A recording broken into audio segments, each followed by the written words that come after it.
नमस्कार। आइए जानने की कोशिश करते हैं कि कश्मीर डिस्प्यूट क्या है। इसको जानने के लिए हम थोड़ा-सा पीछे चलते हैं। जिस वक़्त भारत को आज़ादी दी जा रही थी, उस समय ब्रिटिश इंडिया भारत को ब्रिटिश इंडिया कहा जाता था और ब्रिटिश का मतलब अंग्रेज़ों का भारत की टोटल ज्योग्राफिकल एरिया का 41% पर कब्ज़ा हुआ करता था। रेस्ट जो 59% बच जाते थे, वो प्रिंसली एस्टेट हुआ करती थी। वो क्या हुआ करती थी? प्रिंसली एस्टेट हुआ करती मतलब ये जो थी रियासतें थी, राजा इस पे राज किया करते थे और इस पे ब्रिटिश इंडिया कंट्रोल था, यानी गवर्नमेंट ऑफ इंडिया उस समय काम कर रही थी। तो जब ब्रिटिश भारत को स्वतंत्रता दे रहे थे, तो उन्होंने ये प्रिंसली एस्टेट को, ये जो 59% princely estate, by the way इनकी नंबर दो किताबों में अलग-अलग मिलती है, कहीं 565 मिलती है और कहीं 562। आप किसी एक नंबर को कंसिडर कीजिए।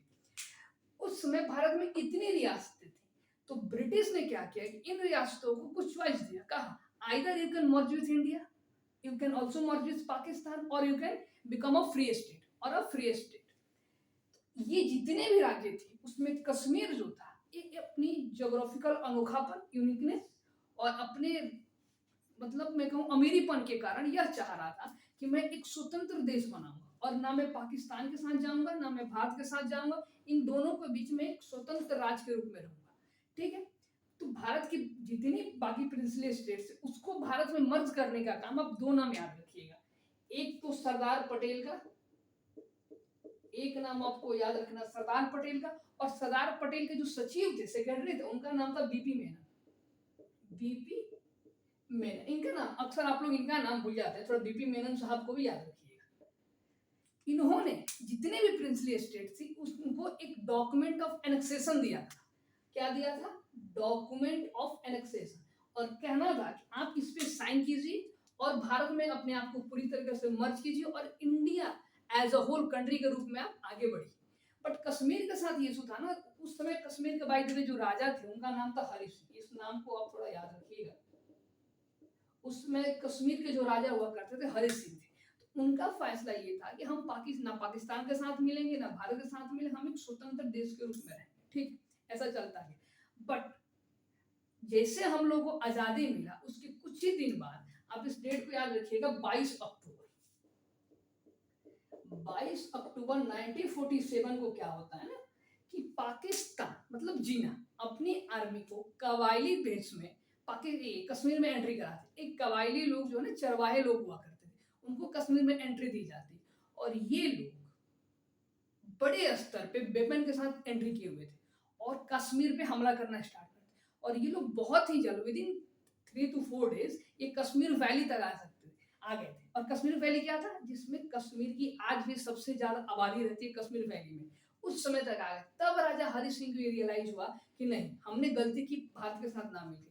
तब उन्होंने गवर्नमेंट ऑफ इंडिया को कहा कि आप हमारी मदद कीजिए। बट उस समय भारत की जो होम मिनिस्ट्री को संभाल रहे थे उनका नाम था सरदार पटेल।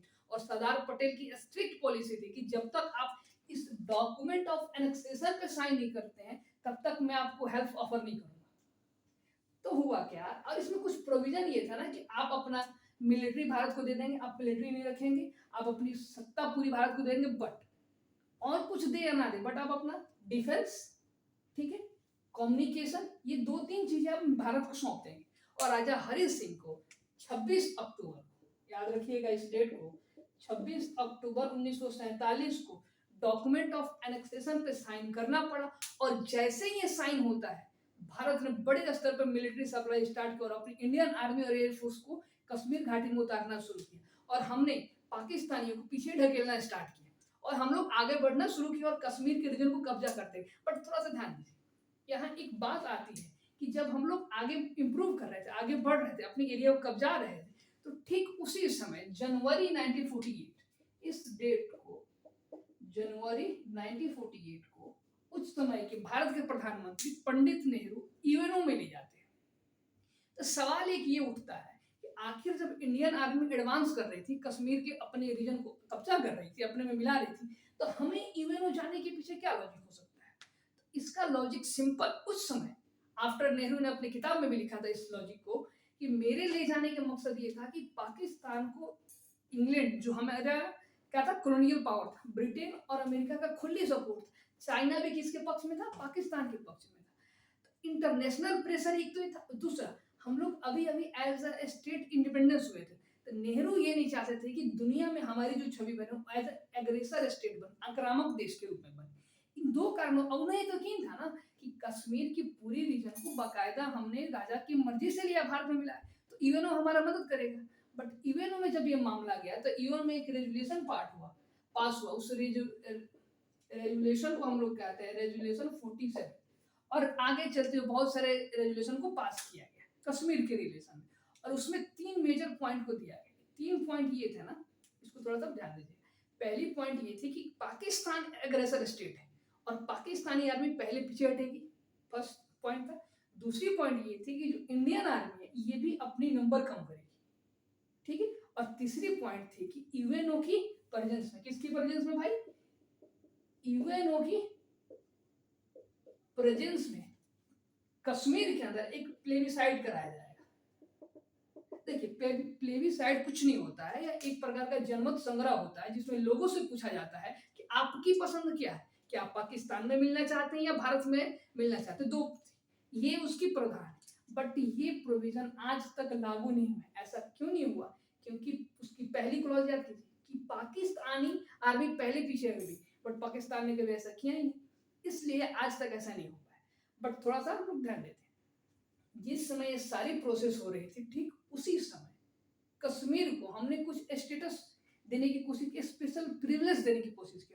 और ये स्पेशल प्रिविलेज क्या था, ये आप जानते होंगे, भारतीय कॉन्स्टिट्यूशन में आर्टिकल 370 को जोड़ा गया, 370, और इसमें कश्मीर को कुछ स्पेशल राइट्स दिए गए, जैसे कश्मीर का अपना खुद का संविधान हो सकता है, कश्मीर के अपनी फ्लैग हो सकते हैं, कश्मीर का अलग एंथम हो सकता है, ये कुछ प्रोविजन थी, ठीक है। बट ये जो प्रोविजन थे आर्टिकल जो 360 के तहत दिया गया था, माफ कीजिएगा 370 के तहत दिया गया था, उसको टेम्पोररी बेसिस पे रखा गया था। और साथ में एक क्लॉज भी ऐड हुआ था कि अगर प्रेसिडेंट ऑफ इंडिया एक ऑर्डर पास करते हैं तो उस ऑर्डर के द्वारा ये 370 आर्टिकल को रिमूव किया जा सकता है भारतीय कॉन्स्टिट्यूशन, और कश्मीर की जो स्पेशल प्रिविलेज मिली हुई है समाप्त हो जाएगी। बट कंडीशन ये था कि प्रेसिडेंट ऐसा तभी करेंगे जब जेएनके की स्टेट असेंबली, मतलब वहां की जो विधानसभा है, विधानमंडल है, वो इस रेजोल्यूशन को करने के लिए बोले प्रेसिडेंट को, ठीक है। तो 5 अगस्त 2019 को जब कश्मीर में स्टेट इमरजेंसी लगा हुआ था, उस समय वहां के जो गवर्नर थे वो थे सत्यपाल मलिक, उन्होंने एक रेजोल्यूशन पास किया behalf of Kashmir assembly president of India को, और प्रेसिडेंट ऑफ इंडिया ने एक ऑर्डर पास किया और उसी ऑर्डर की तरह कश्मीर की जो स्पेशल प्रिविलेज है उसको रिमूव किया गया। ठीक उसी समय होम मिनिस्ट्री अमित शाह ने जेएनके रीऑर्गेनाइजेशन बिल रखा पार्लियामेंट में, और इस बिल के पास होने के साथ जेएनके को 2 पार्टों में बाइफरकेट कर दिया गया। एक बना Jammu and Kashmir union territory और एक बना लद्दाख यूटी। ये 2 स्टेट बने, 2